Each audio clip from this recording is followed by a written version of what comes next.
right. Scoot the frame a little bit. Hello and welcome to our video project for Biomechanics-PEP300. Basically what we're going to be talking about today is Newton's 3 laws of motion. I am Rocco Perez. I'm Max Kime. So Max, what is it that you are studying here at this, the University of Idaho? I'm not entirely sure. I'm studying exercise science and I have a lot of credits in food and nutrition, so we'll see where it goes. Awesome. What about you?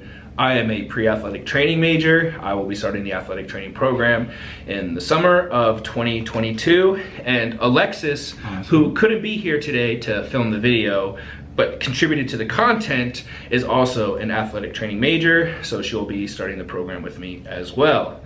So that's a little bit of our background information. So we're very qualified to talk about Newton's 3 laws of motion. So we're gonna start with Newton's first law, which is the law of inertia. So textbook definition to Newton's first law of definition, based off of Dr. Josh Bailey's prompt, is objects' tendency to resist motion. Objects remain in current state of motion unless acted upon outside force. Max, what is your definition? Well, that's pretty much the definition, right? Mass is kind of the measurement that we're looking at with inertia. The more mass you have, the harder it is to get you moving.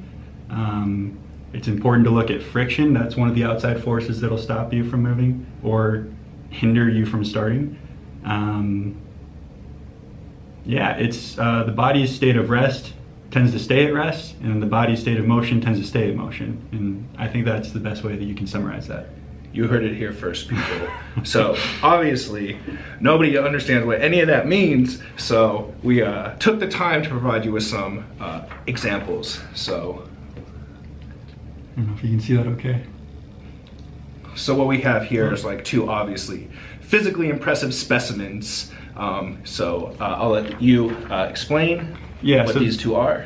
Yeah, so this gentleman's name is Ichinojo Takashi, and he is the largest sumo wrestler that's a professional right now. He's 206 kilograms or 454 pounds.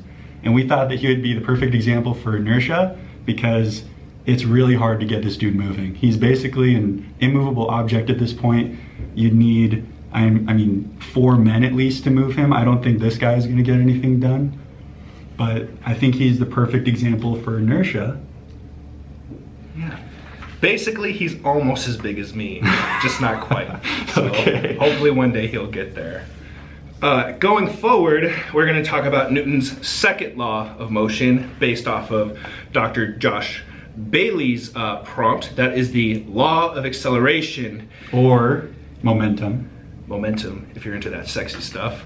So basically, object's acceleration, proportional to resultant force in same direction, inversely proportional to mass. So obviously, like with inertia, that's very confusing, kind of vague. What does that mean? What is your definition? So when we're looking at this, we're looking at F equals ma, right? Or force equals mass times acceleration. And if you do some funky algebra, you can move that around to A equals F divided by m, or acceleration equals force over mass. And so that's where the inverse and the directly proportional component comes into it, where force production is directly proportional to the amount of acceleration, whereas mass is inversely proportional to the amount of force being produced. So basically all that's saying is the bigger you are, the harder it is to get you moving, and the more force you use, obviously the more acceleration is produced. Awesome. And we also have another example, again, using these physical specimens here. Is that focusing? Yep. Perfect. Okay. Awesome. So this is, oh gosh, Wakatakage Atsushi. And he is 130 kilograms or 286 pounds.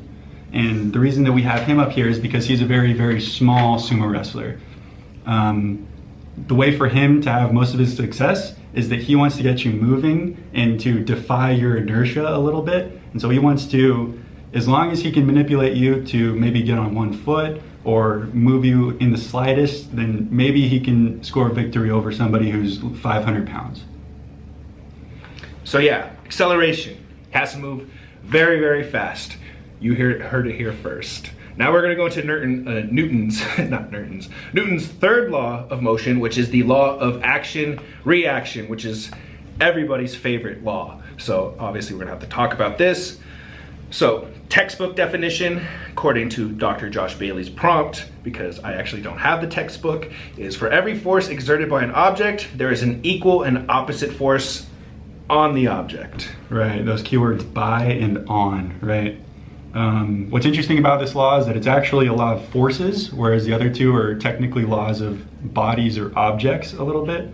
So as one force exerts, there's another one equal and opposite exerting on the other side. And so for this, we wanted to show this example. That's pretty good. And so this is Terunofuji Haruo, and he's 405 pounds. He's the guy on the left. And he does this awesome move where when they're in the clinch or where they're, grabbing each other and trying to push each other as hard as they can, he just hands off, I don't want to be here anymore. I have 13 pizzas to eat in my place. I'm done. And the other guy's, all of his force is going forward, and once he releases, that guy just falls flat on his face, which is exactly what he's doing in that picture. And so I thought that would be the perfect example for that law.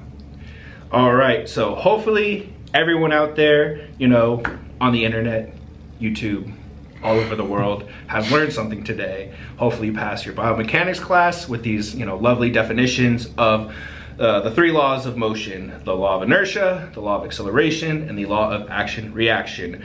Once again, I am Rocco Perez. I'm Max. And I'll proxy for Alexis. I'm Alexis. So thank you for watching the video, and I hope you have a good day. Thanks, guys. Good luck on finals.